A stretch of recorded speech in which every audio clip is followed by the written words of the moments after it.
Kamukha ko si Gio, man. Gio-ong. Oo, si Gio. Yun. Kamukha ko daw si Gio-ong. Sino yun? Yung rapper po na sikat. Mabait kaya yun sa namin yung carpet na tong van para palitan natin ng mas maganda at mas mabilis linisin.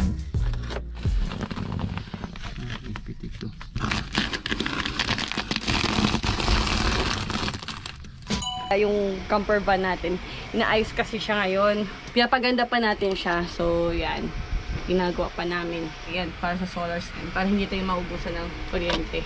Feels like home kasi yung flooring sa kwarto namin, same din ng flooring namin dito. Yan kasi doon. Nababaking siya. Paalis na dapat kami. Pumunta na kami dapat sa isang lugar kung saan kami titingin ng lupa. Sumama na doon sa mga dire-diretso si Jadon nga iwan na. Iwan na si Astig eh. O, yan na. Ay, nako. Kunin mo si Busy kami. Guna doon. Ay, tingnan mo to. Uy, ano ka? Jadon lang? Full tank, diesel. Konti na lang ito nyo. Tumawid pa rin rapper na singer. Sino? Si Gio. Gio. Na rapper. Sino yung rapper na si Gio Rapper siya? Oo, si Gio. Na ganun din magpurma sa inyo. Ganun din yung dito. Ganun din yung suot niya, swag.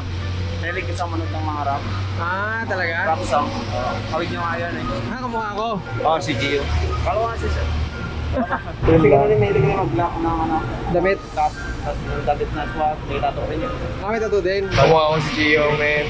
Gio-ong. Oo, si Gio. Yun, Gio. Nasikat ko. Mabait kaya yun sa personal? Oo, ba't yun sir? Talaga? Nag-million siya. Ganun? Kasi na-disperse siya sa rampahan, na-disperse yun siya eh. Ganun? Sa hospital ko yun siya. Napanood ko talaga yung... Napanood mo? Opo, sa mga vlog. Yun lang. Kamukha ko daw si Gio-ong. Sino yun? Yung rapper po na sikat.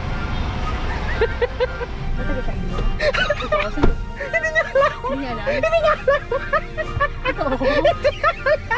Sabi niya, akala ko sir, hindi ka mukha kayo yung rapper mo. Sakit ko doon. Figil na ako. Ano ngayon? Ako. Kamukha ni Gio ngayon? Hindi. Pangit yung... Nox, guwapo ba siya? Paalam ka na sa kanya.